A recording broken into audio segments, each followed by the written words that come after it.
Tonight, return to sender. We're frustrated, we're upset, we were betrayed by the government. The latest as thousands of postal workers walk off the job and local businesses brace for more disruptions.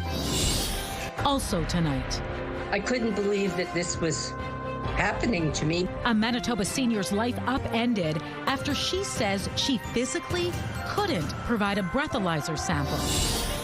Plus, this banjo sounds incredible and it can tell an amazing story. I'm John Hendricks. I'll show you how it was stolen and then found again coming up on CTV News.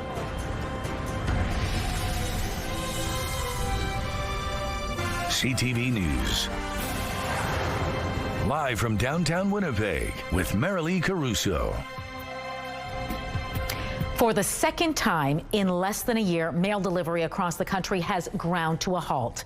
Good evening. Thanks for joining us. Picket lines went up at Canada Post locations and MP offices here in Winnipeg this morning after the federal government announced sweeping changes, including the end to door-to-door delivery. The union says the post office is under attack. CTV's Harrison Shin has more from the picket line. There's a half-empty parking lot here at the Winnipeg Mail Processing Plant. The other half is filled with parked Canada Post vans. Myra May is a shop steward. He says his local Cup W Winnipeg didn't expect to be on the picket line Friday morning. They were going to do a review of the post office, its operations, its financial status, but they jumped the gun and decided to announce this one day before we were supposed to receive a final offer from Canada Post. Thursday, the government announced surprise cuts to service. They were pretty significant. They are announcing an end to home delivery for the remaining 4 million or so households who receive it, lifting the moratorium on closing rural post offices, and a range of other changes. Soon after, the general strike was called. Each side of this ongoing labor dispute is making changes. Cup W announced carriers would stop delivering flyers on September 15th. This latest strike action will impact local businesses even more, according to CFIB. This is a service that they have come to rely on, yet they're not surprised to see themselves back in the same situation we were in a year ago. It's extremely unfortunate. Canada Post says, in part, quote, "We are disappointed that the union chose to launch a national strike. We have confirmed with Cup W that we are working diligently and will present these new offers as soon as possible." May says his local wants to be back at work, but they will be here 24/7. We do not want is to disrupt small and medium businesses to any degree. We don't want to do this. We don't want to be out here, but we have no choice. Harrison Shin, CTV News, Winnipeg. And tonight, Manitoba Hydro is reminding you to head online to stay on top of your bills. The Crown Corporation says the postal workers' strike will prevent delivery of paper bills and customer payments. It advises you do not put checks in the mail during this strike. Instead, head to Manitoba Hydro's website or make payments through your bank or credit union. A Manitoba senior is taking the province's public insurer to court over the fallout from failing to provide a breathalyzer sample during a traffic stop. However, the woman says she simply wasn't able to muster the lung power necessary to satisfy the device. CTV's Taylor Brock is standing by in studio with the details. So Taylor, why couldn't she get the breathalyzer to register? Well, Marilee, 77-year-old Sharon Husko says she suffers various medical conditions that make breathing difficult, such as suspected chronic obstructive pulmonary disease, and she had COVID at the time. She also smoked for 33 years and says she hasn't been able to blow up a balloon in years. Husko says she was pulled over for speeding on November 1st, and during that interaction, the officer requested a breath sample, which they are legally entitled to do. She says she tried unsuccessfully 12 separate times before the officer issued her a $700 ticket and impounded her vehicle for 60 days. Her license was also suspended for another 90 days. Furthermore, she says MPI denied her appeal and has required her to install an ignition interlock device on her vehicle, meaning she's not sure if she'll ever be able to start her car again. Really, it just made me feel like a liar that they don't believe a word I'm saying. And it's been terrible just sitting home, can't drive, can't go anywhere. And I live in a small little town with just a grocery store and a little restaurant and a skating rink.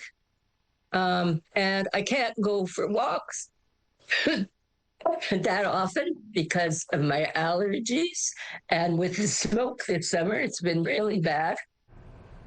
Between the fine and other administrative fees, the cost to get her vehicle out of impound, and a responsible driver workshop, she says she's paid more than $3,000 so far and has had points deducted from her driver's safety rating scale. Her lawsuit is asking that all fines and other consequences from the incident be quashed and she receive costs as appropriate. What about MPI, Taylor? What is it saying about all of this? Well, merely the Crown Insurer told CTV News it couldn't speak on the specifics of individual cases for privacy reasons, but it says if a person is unhappy with the results of their appeal, they can apply for a judicial review. As for the ignition interlock device, MPI says it's required by law and not something it has discretion over. Arguments are set to begin next month. If you want to find out more about this story, we have an article up on our website. Just head to ctvnewswinnipeg.ca. All right, thanks for this, Taylor. A warning tonight from police about an illegal drug that may be circulating in our community. It looks just like candy any child would love, but it's dangerous, even deadly. Here's what it looks like. Police say a recent investigation ended with officers seizing more than 170 grams of fentanyl, much of which had been pressed into colorful and unassuming shapes such as smiling dinosaurs and butterflies. The drugs were recovered from a home in the West Broadway area. So it can impact a community quite heavily. And the fact that it only takes 2 micrograms or the equivalent of 2 grains of salt to be a lethal dose, I mean, people really need to be aware of this. So that's why we're bringing everybody today to make the public aware of this. The total value of the fentanyl is pegged at north of $250,000, which police say is the Drug Enforcement Unit's largest seizure of its kind. If you come across these products, you're told not to touch it and to call the police non-emergency line. A 39-year-old man and a 25-year-old woman are facing multiple drug trafficking, weapons, and firearms charges. Both were released with conditions. A woman was taken to hospital in critical condition after an assault at a Winnipeg hotel. Police were called to a report of an assault with a weapon at the Airport Motor Inn on Ellis Avenue yesterday afternoon. Officers took 3 people into custody. The injured woman's condition has since been upgraded to stable. Police tell CTV News everyone involved in the assault knew each other. No word yet if any charges have been laid. Your parking money is about to go a little further in the Exchange District. The city is starting a pilot project to try out 3-hour parking on several streets in the area. It includes several streets around RRC Polytech campus and the Manitoba Centennial Center. This pilot project, I should say, will run for 1 year. The city notes there's no change to Saturday parking hours, as you can already park for 4 hours on Saturdays, and parking will remain free on Sundays and weekdays after 5:30 p.m.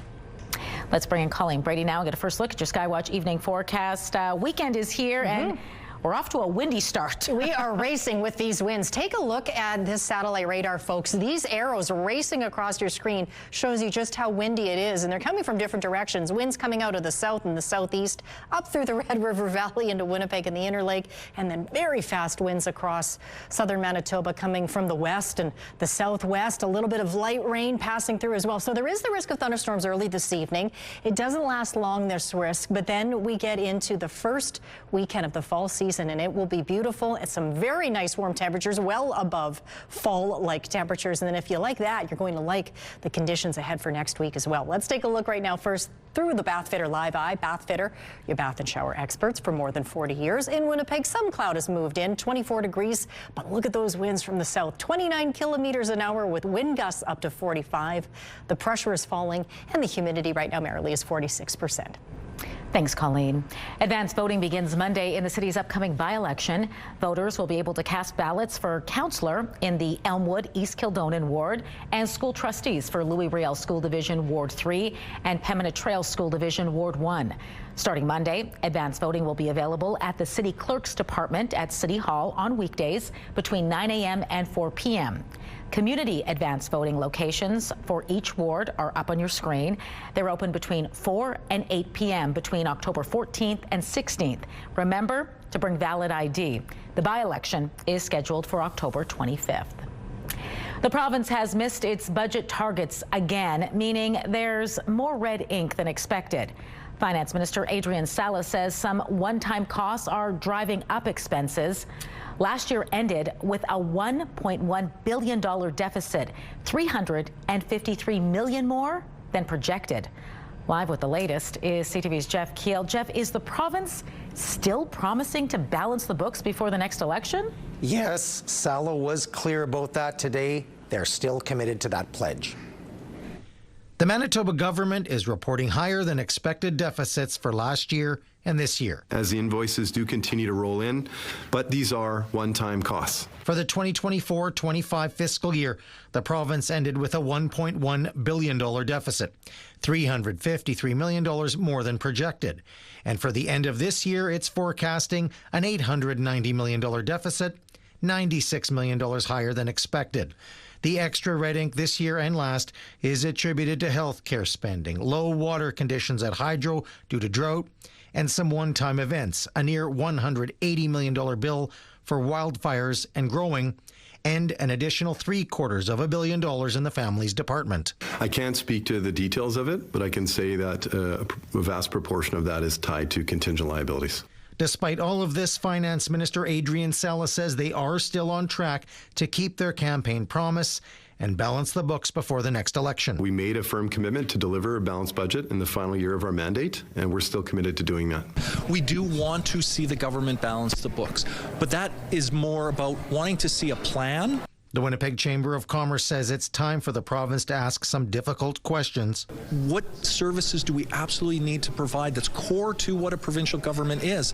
And having the courage to say, these are items we may have to let go. Salas says Manitobans will see their plan to get the books cleaned up when they table the next budget. That will manifest in terms of targets. That will result in departments, setting budget numbers next year that will ensure we deliver on that. Now, Salah does say the province does expect to recoup some of those wildfire costs from the federal government. Jeff, what is Hydro reporting in terms of losses? $63 million last year, and for the first quarter of this year, a projection of $61 million, and a lot of this is to do these low water levels, and that does result in a drop in export sales. All right, thanks for this, Jeff. Manitoba Conservative leader Abhi Khan is taking Premier Wab Kinew and the NDP to court. At issue is a social media post Kinew made during the recent by-election in the Spruce Woods riding. Now we're announcing also that stretch from Souris to Delow is going to get fixed thanks to our candidate Ray Bertholet putting that on the agenda. Khan and the PC say this announcement violates the Election Financing Act because it was a government announcement made during a blackout period. Khan says Kinew made the post after the NDP candidate made the promise in a riding debate. Anybody can look at the timeline and do the math. Candidate made the announcement. 2 days later, the Premier makes the announcement and promises, if you vote for their candidate, they will fix this road. That is an egregious violation of the law, and he needs to be held accountable to it.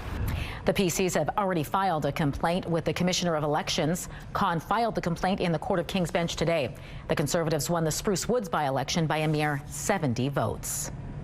The province of Manitoba is bringing in the Seniors Advocate Act on November 1st. The move comes after a scathing 2023 report from the Manitoba Auditor General's office. It found the Protection of Persons in Care office was failing to protect vulnerable people like seniors and those living with a disability. The report found many assaults were not investigated and found a 5-year case backlog. Part of retired Justice William Burnett's new report released Friday calls for an independent seniors advocate, which would add more power to investigate and enhance training. The Protection of Persons in Care will not be disbanded as previously announced, but a new working group will examine how the two can work together. A busy street in St. Vital will be closed this weekend.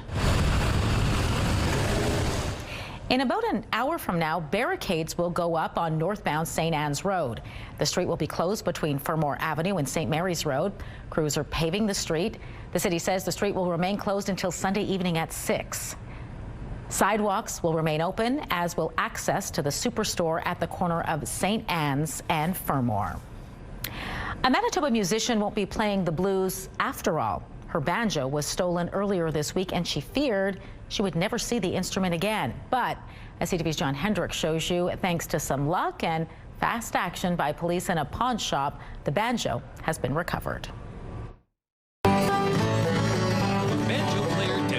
Has written a lot of songs based on real-life experiences, like that time in 1967 when she met Gordon Lightfoot on a flight. And when we were waiting for our luggage to come, he came over and he said, "Oh, I like your boots." And at least I think he said boots.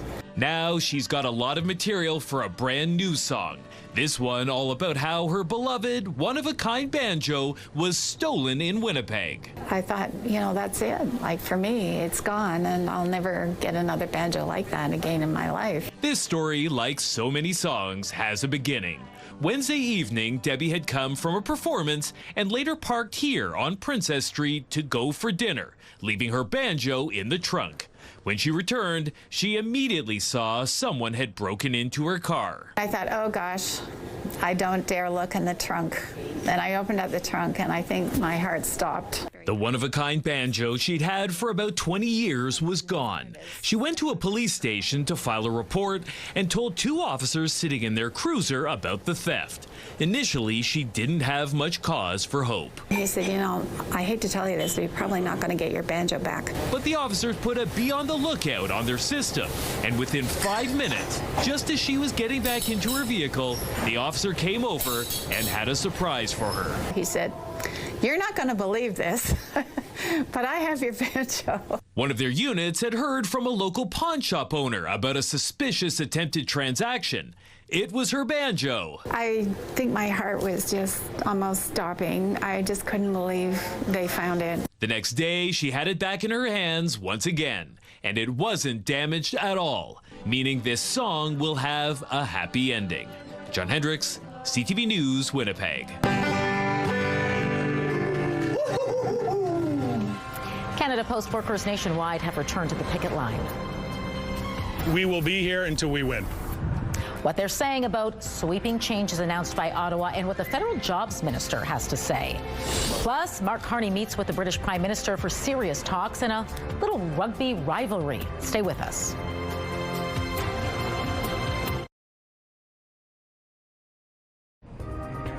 Taking a look at the markets tonight, crude oil added 74 cents. The Canadian dollar dipped again slightly. Gold climbed another $37. The TSX rose 29 points. The Dow Jones rose 299 points, while the Nasdaq ended the day 99 points higher. Hyundai is now recalling nearly 44,000 SUVs in this country over problem with seatbelts. Hyundai Palisades with the model years 2020 to 2025 are affected. The recall announcement says some seatbelt buckles in the driver's, front passenger, and second row seats, quote, may not have been manufactured properly, meaning they may not latch properly. Hyundai says owners of the impacted vehicles will be notified and advised to take their SUVs to a dealership. Well, as you heard earlier in the newscast, a national postal strike is now in effect. No mail or parcels are being delivered by Canada Post. CTV's Rachel Aiello has more from the picket line. Thousands of postal workers are on strike. The trigger for the shutdown? Sweeping changes the federal government is forcing, including ending door-to-door delivery in an effort to save a struggling Canada Post. We're striking to keep good service and to keep good jobs. We will be here until we win. But as long as this labor disruption lasts, no new mail will be processed or delivered, with few exceptions. Meaning Canadians need to brace for delays. There's no sign Jobs Minister Patty Hajdu is ready to step in yet, saying today federal mediators remain available to support the bargaining process, and she is encouraging both parties to continue working towards a fair resolution. Yesterday, Ottawa announced it was ordering Canada Post to transition millions of addresses to community mailboxes, shutter some rural post offices, and extend delivery times for letter mail. Canada Post was getting ready to roll out these reforms, but says it's now preparing a new contract offer, while warning the strike will only worsen the Crown Corporation's dire financial situation. We got to make the service more affordable because Canadians value it, but it's just becoming too expensive to them as taxpayers. When these workers went on strike last year, it cost small businesses more than $1 billion, and they're now fearful of the impact that this labor disruption could have. Many of them are already treading water due to the trade war, and we're banking on the holiday shipping season to stay afloat. Rachel Aiello, CTV News, Ottawa. U.S. President Donald Trump says he intends to impose tariffs on another slew of products, including medications. Trump says he will slap import taxes of 100% on pharmaceutical drugs. However, he says companies building manufacturing plants in America will be exempt. He's also announcing a 25% duty on heavy trucks, a 50% duty on kitchen cabinets and bathroom vanities, and 30% on upholstered furniture. The new tariffs go into effect October 1st. Prime Minister Mark Carney is in the UK for a summit to boost trade and economic ties. But his meeting with Canada's oldest ally sparked a friendly rivalry over one of Britain's oldest sports. CTV's Jeremy Sharon reports from London. A fourth official face-to-face with British Prime Minister Keir Starmer for Mark Carney kicked off a visit to London. Well, it's going to be a great match. Yeah. And we're going to disagree. Agree to disagree. Despite a friendly rivalry ahead of a big women's rugby match Saturday, the two leaders set their sights on shared defense priorities. We've got Ukraine to discuss, we've got the Middle East to discuss, and thank you for the way we've been able to work together on both those issues. Great pleasure to be together again. The Prime Minister also met with the leaders of Iceland, Spain, and Australia. We are partners in commerce, we're partners in culture. Actually, we actually have pretty similar economies. Talks that all centered around building trade and economic partnerships, an area British Ambassador Ralph Goodell says Canada and the UK can still build on. We've got $50 billion worth of trade flowing back and forth, and it is 99% tariff and quota-free. Canada is looking to diversify its international partnerships in the face of Donald Trump's trade war. The U.S. president leveraged new tariffs Thursday on a wide range of imported goods, including heavy-duty trucks and pharmaceuticals. Still, Carney today shied away from directly taking aim at the U.S. president. You face special circumstances in Canada, given your neighbor to the south, and let me just apologize. Instead, he shared with a progressive crowd at this summit how he won the April election. So it's not engaging on the turf of the more negative agenda, but focusing on the positive. All of it capped off with a dinner at 10 Downing Street, FaceTime with like-minded world leaders, the real focus of this trip, according to senior government officials. The Prime Minister will meet tomorrow with business leaders and investors before taking his Canadian pride to a London rugby pitch. Carney is set to attend the Women's Rugby World Cup to cheer on Canada against England in the final. Jeremy Sharon, CTV News, London. And that Canadian women's rugby team game, the finals against England, is set for tomorrow. I think that was expected if we wanted to win the World Cup. If we want to win the World Cup, that England will be on our way. So just like excited for the game. Hopefully we can inspire the next generation of great Canadian rugby players and grow the game back home. So not only the next generation that will play for the national team, but the next generation of club players and community players that will grow the game and just make it a more popular sport back home. And Manitobans have a hometown player to cheer for. Emily Titosi from Souris, Manitoba will be on the pitch for Canada in that big game. Canada is looking to repeat last weekend's incredible semi-final win against New Zealand. A crowd of about 82,000 people is expected for the championship game. Canada is appearing in its second final after losing to England 2014. We have not beaten them in the last 13 meetings. England has won the trophy 3 times. Israel's prime minister addressed the United Nations General Assembly this morning. Benjamin Netanyahu called the recent recognition of a Palestinian state by Canada and some other countries a disgraceful decision. Your disgraceful decision will encourage terrorism against Jews and against innocent people everywhere. It will be a mark of shame on all of you. Netanyahu said recognizing a Palestinian state will encourage terrorism against Jewish people. He also spoke about the hostages taken by Hamas nearly 2 years ago and threats from Iran. Dozens of diplomats from various countries walked out during the speech. Canada's ambassador remains seated. The former director of the FBI says he's innocent after being indicted on 2 criminal charges. The U.S. Justice Department charged James Comey yesterday with giving a false statement and obstruction of justice. He's accused of lying to Congress. Comey was involved in the investigation into Russian interference in the 2016 election. U.S. President Donald Trump has for years called that investigation a hoax and a witch hunt. The Alberta Court of Appeal has dismissed an appeal by a Calgary man who stabbed 5 people to death more than 10 years ago. Matthew DeGrood was found not criminally responsible after he stabbed and killed 5 people at a house party in Calgary in 2014. He was appealing a ruling by the Alberta Review Board in 2024 saying he would pose a significant threat to the safety of the public. The appeals court agreed and cited DeGrood's dependence on olazapine, a drug used to treat schizophrenia. DeGrood's annual review will come up again in November. The National Day for Truth and Reconciliation came early for students at one Winnipeg school. Students at General Byng School held an orange shirt march to honor the day, which is on Tuesday, September 30th. Community members were also invited to take part. It's all part of the school's efforts to make kids aware of the atrocities of Canada's residential school system in the hopes the dark history is never repeated. As we move through the grades, we definitely start talking about the truth of what happened in the past to be able to move forward in a good way and to never have something like that happen again. So there's all kinds of amazing resources out there for educators to access and great conversations to have around the truth.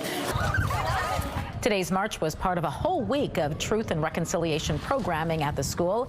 There's a full list of events and programming for Tuesday on our website. Well, it may be autumn, but these forecast temperatures sure don't know it. Take a look at this. Abundant sunshine Sunday, 26 degrees. The normal high for late September for Winnipeg is just 15. And we're not letting go of the heat just yet. Look at this long-range forecast. Mid to upper 20s. Monday, sunny, 25 degrees. Orange shirt day or the National Day for Truth and Reconciliation. Tuesday, a mix of sun and cloud with a hot high of 27 degrees. And then Wednesday, Thursday, mix of sun and cloud getting up to 25 degrees. And look at those very warm overnight lows in the mid to upper teens.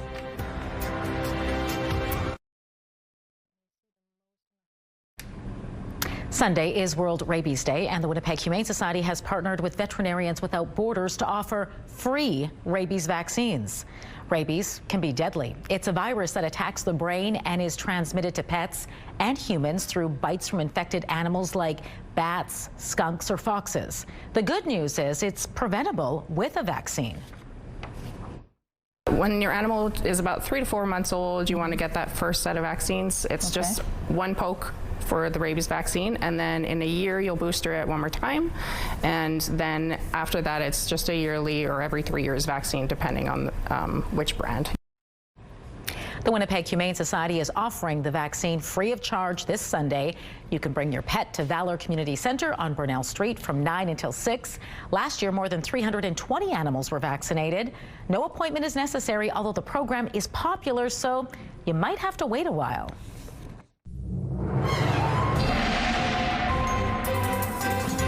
CTV Skywatch weather brought to you by South Beach Casino and Resort. Visit southbeachcasino.ca. Well, basically, we're caught between 2 low-pressure systems. That's why we are seeing these winds basically squeeze between the 2. Look how fast these arrows are moving. Winds still very strong, and they will be. It's just they'll be shifting direction before they ease up overnight. So along the way, you can see there is a narrow band of rain showers passing through with a little bit of lightning firing off as well. Get a little closer to Winnipeg. Don't be surprised if we get clipped by a quick rain shower. There is also the risk of a thunderstorm here in Winnipeg and the surrounding areas. You see that lightning flash there just to the north of Portage-La Prairie, just at the edge of Lake Manitoba, but a little bit more active lightning right around the Barons River area heading east along with those rain showers. But this low pressure system, round 2, we already had one that came through a couple of days ago, but this next one is moving into northern Manitoba, and in a very general sense, it's expected to spread anywhere from 5 to 15 millimeters across the region. But you see it has this tail to it, and that's what I was just showing you on the radar. So the southeast might get clipped by a little bit of rain shower activity, maybe a thunderstorm here and there. They're not expected to be severe if they do pop up, but as we get into northwestern Ontario, places like Kenora, the chance of a thunderstorm is a little bit greater. Dryden, Fort Francis, those areas, don't be surprised if they swing through your area as well. The chance isn't as great. Overnight, though, you can see that rain really coming down across the northern half of the province. It misses us overnight here in the south. Pretty clear conditions, setting us up for a very sunny Saturday across the southern part of Manitoba, east into northwestern Ontario. Meanwhile, in the northeast of Manitoba, that rain hanging on, but it does push off as we get into the afternoon. And you clear out for the most part. Then we get into the overnight hours into Sunday. It will be a nice Saturday night. I should mention, too, we have Nuit Blanche here in the city, so that should be great. We have the Bomber game on Saturday afternoon. By Sunday morning, lots of sunshine across most of Manitoba. A little bit of cloud popping up in the northwest, but otherwise it should be bright. And then across the south anyway, a little bit of light cloud cover crossing the north throughout the day on Sunday with maybe a scattered shower here and there. For tonight, we drop down to 9 degrees in Winnipeg. Again, there's that chance we might see a quick shower pass through with a thunderstorm risk. Winds out of the northwest at 20, gusting to 40 until around 11 o'clock or midnight tonight before they ease up. Bright and sunny tomorrow morning, 11 degrees, winds out of the west at 20 kilometers an hour, up to 23 in the afternoon. As I mentioned, the Bomber game, winds out of the west at 20. The UV index for the city tomorrow is 5 or moderate. Up in the northeast tonight, some of that rain making its way into your region. You could see as much as 10, 15 millimeters in places like Gillam up into Churchill, also into Thompson, down to 8 there. Showers in the morning in Thompson, then some sunshine in the afternoon. 15 is the high. Showers for most areas in the northwest tonight, except for the Paw, down to 8 there. And then tomorrow, mix of sun and cloud once those showers get out of the way in Lynn Lake, but drier for the rest of the region with some very warm highs for most areas. In the southwest tonight, a few clouds, but cool. 4 in Brandon, 5 overnight in Dauphin.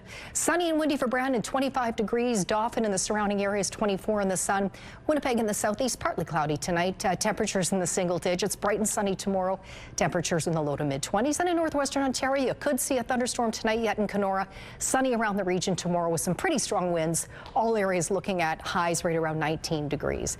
This first weather photo takes a look out at the beautiful morning that it was out at Gimli. You can see a look there. That photo is from Ronald, and this is from Christine out along the Phantom Trail that's right near Flin Flon. Email us your weather photos to winnipegweather@ctv.ca. Thanks, Colleen. Some top American stand-up comedians are facing backlash for taking part in a comedy festival in Saudi Arabia. The star-studded event kicked off today, and critics say the Saudis are using it to deflect attention from their human rights record. Elizabeth Schultz explains. This weekend, some of America's most popular comedians are set to perform in Saudi Arabia, drawing criticism from human rights organizations. The Saudi government has long faced accusations of silencing journalists, oppressing women, and supporting terrorism. The majority of the hijackers in the September 11th attacks were Saudi nationals. The 2-week festival in Riyadh will include comedians such as Dave Chappelle, Kevin Hart, and Pete Davidson. Davidson, whose father was a New York firefighter killed on 9/11, defended his decision to participate. You know, I've been getting a little bit of flack just because, like, my dad died 9/11, so they're like, how could you possibly go there? I just, I get the routing and then I see the number and I go, I'll go. Comedian Shane Gillis says he turned down the gig despite an offer to double his paycheck. It was a significant bag. What? But I'd already said no. I took a principled stand. But others are cashing in. One comedian claiming top acts are earning up to $1.6 million. Many pro golfers faced similar criticism back in 2022 for playing in the Saudi-backed LIV Golf Tournament, which also offered big payouts. Critics claim the Saudi government is funding such events to soften its image. The organization Human Rights Watch is urging comedians to speak out against the Saudis, claiming they're using the festival to deflect attention from its brutal repression of free speech and other pervasive human rights violations. These events are tied to a plan by the Saudi Crown Prince to boost tourism and the economy. Elizabeth Schultz, ABC News, New York. What was your first concert? We'll hear from some well-known Manitobans about theirs. Plus, Why some experts say funding cuts in the U.S. may upend important work done in Canada to fight diseases. Medical Watch is next.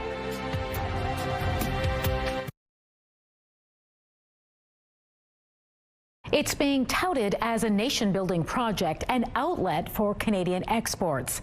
And while the possibility of an expansion at the Port of Churchill has many excited, it also has some concerned. The worry is an increase in marine traffic, and the noise those ships bring will disrupt the beluga whale population in the area. And joining me now to weigh in on this is Marianne Marcoux, an adjunct professor in biological sciences at the University of Manitoba and a research scientist with Fisheries and Oceans Canada. Marianne, good to speak with you. Hi. Now, I know you studied how noise affects beluga behavior. I'm curious what your research has revealed. Is there a reason to be concerned here? There are reasons to be concerned. There's not much studies specifically on the Churchill or the Western Hudson Bay belugas, but studies in general show that whales can change their behavior because of shipping. So in the Beaufort Sea, there was a study there, and then when ships were coming by, the whales either avoided them, so they changed their direction. Also, when we listened on the water, they either changed their vocalization or they left the area. So we know that whales change their behavior. And the important part to understand is that if they change their behavior, for example, if they're foraging and they're not foraging anymore, then on the long term, they could have an impact on the individual and on the population. And these concerns extend beyond belugas, right? I mean, there could also be repercussions for whales and northern communities in general. Can you explain? Yeah, well, if the port's open, then there's going to be shipping involved. And so the whales actually follow those Western Hudson Bay belugas in Churchill. They migrate through the Hudson Strait in the winter, which is kind of along the migration path. So they would be followed by the ship year round. So that's one concern. And the other one is, as you said, the impact of noise. So just increasing the noise in their environment is probably going to disturb the environment, but not just in Churchill, but all around where they are. What is it about belugas and marine mammals in particular that are sensitive to noise for those of us, that don't study them? Yeah, well, as humans, we rely a lot on our sight. So for whales, it's pretty dark underwater and the light doesn't travel as far, so they rely on sound.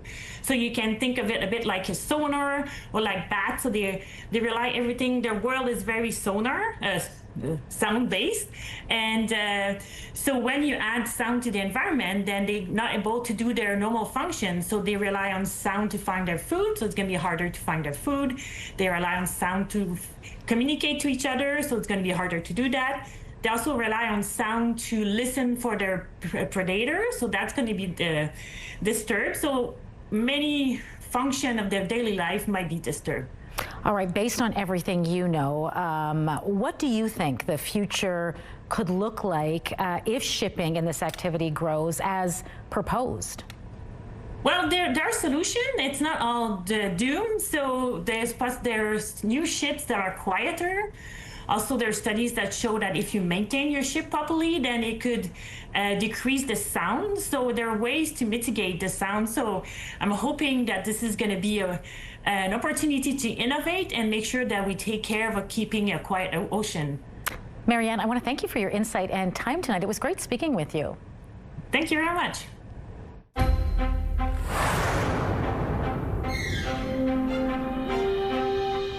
Several more potential measles exposures to tell you about tonight. The province is notifying anyone who was at Carpathia School in Winnipeg from Tuesday to Friday last week between the hours of 12:30 and 5:30 p.m., as well as Urban Pulse Medical Clinic on St. James Street Monday between 9:30 a.m.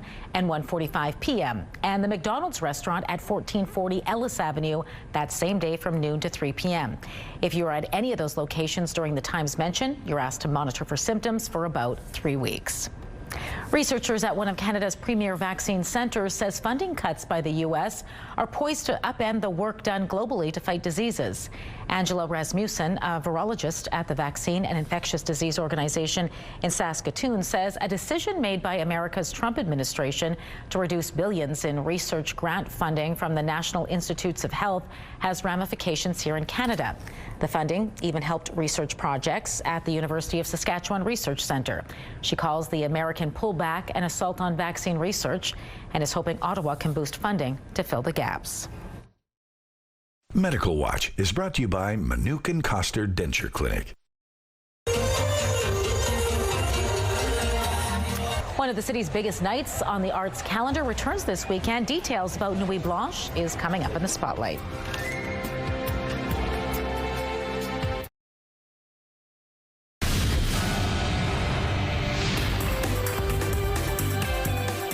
Spotlight, sponsored by the Casinos of Winnipeg, presenting Elton Ron Tribute. Thousands of people will be touring the streets of Winnipeg on Saturday night. Nuit Blanche is ready to light up the city. Tomorrow night, Nuit Blanche will take over the Exchange District, downtown, St. Boniface, and the Forks. The night features art installations and performances. There are more than 100 events for people of all ages, and it's a chance for visitors to see their city from an artist's point of view. I hope that they get to know Winnipeg artists. Definitely that these artists that present, many of them on an international scale, are living right in their community. And I hope that they can see our downtown through a creative lens. Nuit Blanche runs tomorrow from 6 p.m. to midnight. You can take a free shuttle to and from the different areas. Get more information about the installations and plan your route at nuitblanchewinnipeg.ca. The Winnipeg Symphony Orchestra's 2025-26 season kicks off this weekend with one of the world's most popular piano concertos. The WSO will be performing Tchaikovsky's Piano Concerto No. 1 and 2 on Saturday and Sunday, respectively. Returning to the stage both nights are acclaimed pianist Alexei Volodin and conductor Daniel Raskin. Great chance to perform the piece, which is Tchaikovsky's second concerto, which is a little bit more rarely played, but is equally beautiful as the famous first one. So I'm glad to be invited with a more repertoire, not just very standard repertoire in not one piece, but explore more music. At last check, there were still tickets available for both shows. Just head over to WSO.ca. Well, what was your first concert? Was it ABBA or Zappa? Guess who or the Who? We put that question to our viewers, plus some familiar Manitoba faces, and the answers did not disappoint. First concert was Motley Crue at the Winnipeg Arena. I went with my best friend, and his older brother took us. My first concert that I remember really well and distinctly was In Excess. There's this guy from all where I'm from in Cooks Creek, Wandering Wayne Wozni, and I saw him perform at a festival in Cooks Creek, and I consider that my true first concert because the guy's awesome. Did I end up going to Sting for Dream of the Blue Turtles, I think? Was at the arena. Yeah. My first concert was at the Gimli Rec Center. My mom and dad took me to see the queen of country music, Kitty Wells, and her husband, Johnny Wright. Those are just a few of the stories we got after asking our viewers to take a trip down musical memory lane to share some of their memories from their first concert. And it turns out going to a live concert can have long-lasting effects, creating a deep sense of meaning and connection that lasts well after the guitar solos and the crowd surfing are done. Being with people who are also feeling the same emotions that you might be feeling, or at least having that like shared experience, which research shows is actually this very fundamental, like extraordinary experience that we have. Like when, you know, if you think about our evolutionary past, if you're in a group and everyone's feeling the same feeling, it's something important to pay attention to. Something important must be going on. So it really triggers that kind of primal thing in our brains. Our CTV News digital team is diving into this very topic, from the science behind live music to the concerts themselves, be it Kiss or the Monkees that were so formative to Manitobans. That piece will be up on our website tomorrow. That's ctvnewswinnipeg.ca. We'll kick off the weekend with some great entertainment starting at 7 with Celebrity Wheel of Fortune, and Special Forces World's Toughest Test follows at 8. It's all right here tonight on CTV.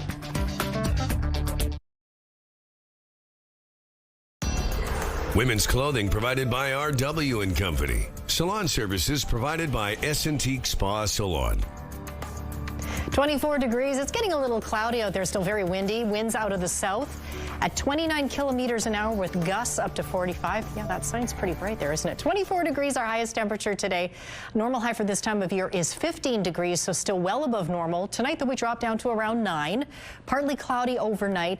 Sunny throughout the weekend, up to 23 on Saturday. We have the Bomber game in the afternoon, Nuit Blanche at night, and then look at that, Marilee. Temperatures get hot next week. Oh, thanks, Colleen. Serving the public isn't just a 9-to-5 job for Winnipeg Police, especially not for this group of officers. Liam, Lily, Jocelyn, this one's for you. Let's go, guys! 20 officers recently traded in their cruisers and badges for bicycles and helmets as they pedaled their way from our city to Los Angeles. It was all in support of the Make-A-Wish Foundation. And this year's Cops for Kids Winnipeg was able to raise more than $38,000. The boys and girls in blue say they had to battle some harsh conditions at times, from steep hills, blinding rain, and hailstorms, but in the end, it was all worth it. Good work. Always impressive when they make that trek. Yes. Good for them. All right, that does it for us tonight. Have a great weekend. We'll see you back here Monday.